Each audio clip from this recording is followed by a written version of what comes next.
안녕. 오늘도 재미있는 성경 이야기 들려줄게. 3권 2편 둘째 이야기, 말하는 나귀. 이스라엘 자손들이 장대 위에 달린 뱀을 쳐다볼 때처럼 하나님의 말씀을 믿게 되자 모든 일은 순조롭게 잘 되어 갔어요.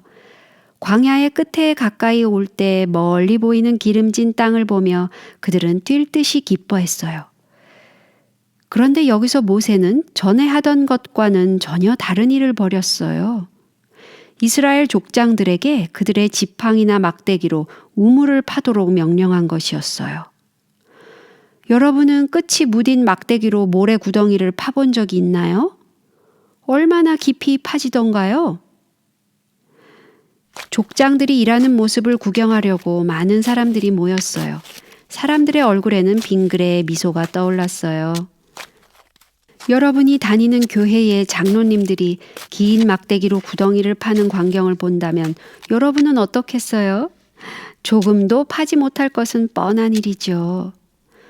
그런데 신기하게도 그들이 헛수고하며 파내려 했던 바로 그 모래 땅에서 샘물이 흘러넘치지 않겠어요? 하나님께서는 이것으로써 다시 한번 그분의 능력과 돌보시는 사랑을 보여주셨어요. 그들 스스로는 아무것도 할 수 없는 것이었어요. 백성들은 샘물을 보며 다음과 같이 노래를 부르기 시작했어요. 우물물아 솟아나라, 너희는 그것을 노래하라. 그들은 행복에 넘쳤어요. 하나님께서 그들과 함께 계시는 새로운 증거를 본 거예요. 그들의 믿음은 행복을 가져왔고 그 행복은 처음으로 그들에게 승리를 가져왔어요. 북쪽으로 나아갈 때 그들은 아모리 왕 시혼에게 그 나라를 통과하게 해달라고 간절히 청했어요. 하지만 그는 거절했어요. 그들이 밭이나 포도원으로 가지 않고 왕의 대로로만 지나가겠다고 약속했는데도 그는 군사를 데리고 그들을 치러 왔어요. 그 싸움에서 이스라엘은 아르논 강에서 야복강까지의 모든 성을 점령하고 이겼어요. 여러분이 지도를 보면 아르논 강이 사해로 흘러 들어가고 야복강이 요단강으로 들어가는 것을 볼 수 있을 거예요. 그것을 보면 이스라엘 자손이 얼마나 많은 땅을 아모리인들에게서 점령했으며 그들이 어떻게 가나안에 이르기까지 사해의 동쪽을 더듬어 올라갔는지 알 수 있을 거예요. 바산 왕 옥이 뒤를 이어서 이스라엘을 치러 왔어요. 그는 거인이었으며 그의 백성들은 튼튼한 진으로 되어 있는 산에 살고 있었어요. 그렇지만 그들은 싸움에 완전히 지는 바람에 땅을 모조리 뺏기고 말았어요. 이때부터 다른 나라의 왕들은 이스라엘을 무서워하기 시작했어요. 모압 왕 발락도 그 중에 한 사람이었어요. 그는 겁이 나서 동료인 미디안 사람들에게 이렇게 말했어요. 이제 이 이스라엘 무리가 소가 밭에 풀을 뜯어먹음같이 우리 사면에 있는 것을 다 뜯어먹으리로다. 그때 그는 한 가지 꾀를 생각해냈어요. 만일 그가 이스라엘을 힘으로 이길 수가 없다면 어떤 마술사로 하여금 그들을 저주하게 해서 약하게 한 다음 그 땅에서 쫓아내는 것이에요. 그는 발람이 이런 일을 할 만한 사람이라고 생각했어요. 그러나 발람은 200리나 떨어진 메소포타미아에 살고 있었어요. 이 일이 그 먼 데까지 사람을 보낼 만한 중요한 일일까요? 발락은 곰곰이 생각했어요. 그의 나라는 매우 위태한 지경에 빠져 있었어요. 이 길 외에 다른 길은 없는 것처럼 보였어요. 드디어 그는 발람을 꼬이기 위하여 막대한 돈과 함께 사신들을 보냈어요. 발락이 말하기를 보라, 한 민족이 애굽에서 나왔는데 그들이 지면에 덮여서 우리 맞은편에 거하였고 우리보다 강하니 청컨대 와서 나를 위하여 이 백성을 저주하라. 발람은 사신들이 전하는 말을 들었지만 거절하고 말았어요. 그들은 할 수 없이 그를 두고 먼 모압까지 돌아갔어요.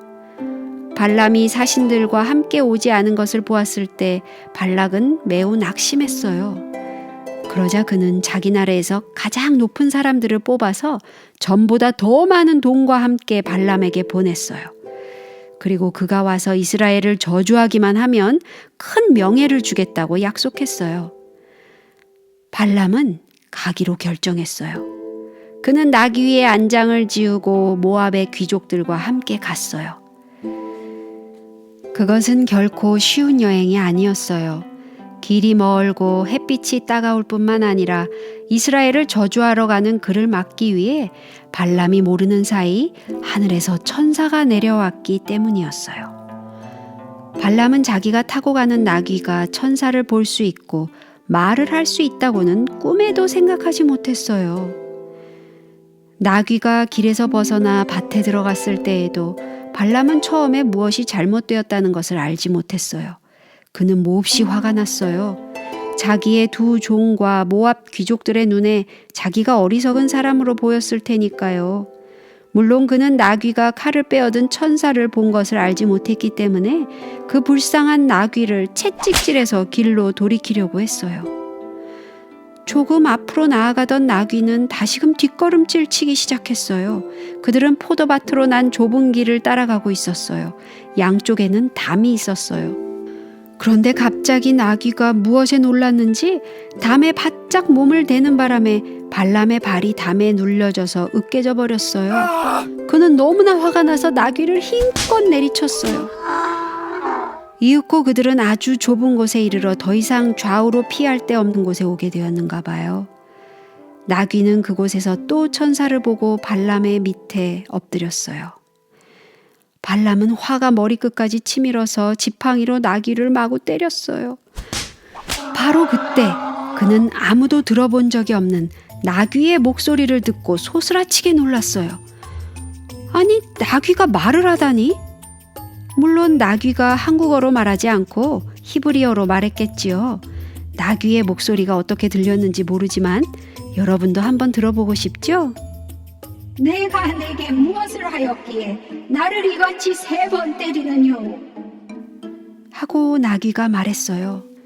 발람은 귀족들 앞에서 나귀에게 창피를 당한 것이 화가 나서 이렇게 말했어요. 내가 나를 거역하는 영혼이 내 손에 칼이 있었다면 곧 너를 죽였으리라. 불쌍한 나귀는 대답했어요. 너는 내가 오늘날까지 내 일생에 타는 나귀가 아니냐? 내가 언제든지 내게 이같이 하는 행습이 있더냐? 없었느니라. 발람은 마지못하여 대답했어요. 그때 여호와께서 발람의 눈을 밝히시고 나귀가 보았던 모든 것을 보게 하셨어요. 여호와의 천사가 손에 칼을 빼어들고 서 있었어요. 발람은 즉시 머리를 숙이고 엎드렸어요. 천사가 맨 처음에 무슨 말을 그에게 했는지 아세요? 천사는 그 가엾은 나귀에 대해 이야기했어요. 하나님께서는 말 못하는 짐승도 그렇게 보살피고 계셔요. 너는 어찌하여 내 나귀를 이같이 3번 때렸느냐? 보라, 내 길이 내 앞에 패역하므로 내가 너를 막으려고 나왔더니 나귀가 나를 보고 이같이 3번 돌이켜 내 앞에서 피하였느니라. 나귀가 만일 돌이켜 나를 피하지 아니하였더라면 내가 벌써 너를 죽이고 나귀는 살렸으리라. 천사가 말했어요. 내가 범죄하였나이다. 하고 발람은 그 길로 즉시 집으로 가겠다고 말했어요. 그러나 천사는 말하기를 그 사람들과 함께 가라. 내가 네게 이르는 말만 할지니라. 하고 말했어요. 그리하여 발람은 모압의 귀족들과 함께 갔어요. 발락 왕은 기쁨에 넘쳐서 이스라엘 진영이 내려다 보이는 산 꼭대기로 발람을 데리고 갔어요. 이제 나를 위하여 그들을 저주하라. 발락이 말했어요. 그러나 발람은 저주할 수가 없었어요. 그 대신에 축복을 빌었어요. 발락은 화가 나서 다른 곳으로 또 다른 곳으로 그를 데리고 갔지만 모두 헛수고였어요. 발람은 한마디도 저주의 말을 생각할 수가 없었어요. 그는 천사가 말하라고 한 것만을 말했는데 그것은 모두 축복뿐이었거든요. 그는 이스라엘에 대하여 이렇게 말했어요. 너를 축복하는 자마다 복을 받을 것이요 너를 저주하는 자마다 저주를 받을지로다. 이것 때문에 발락은 매우 화가 났어요. 발람에게 준 그 많은 돈과 그를 데리고 오기 위해 보낸 많은 귀족들을 생각하면서 그는 소리를 버럭 질렀어요. 내가 그대를 부른 것은 내 원수를 저주하라 하미언을 그대가 이같이 3번 그들을 축복하였도다. 그러므로 그대는 이제 그대의 곳으로 달려가라.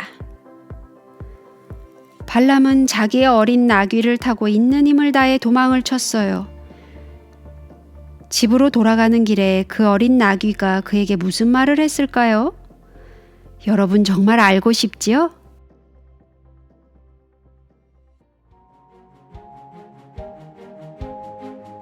오늘 이야기는 여기까지야. 다음에 또 재미있는 성경 이야기 들려줄게.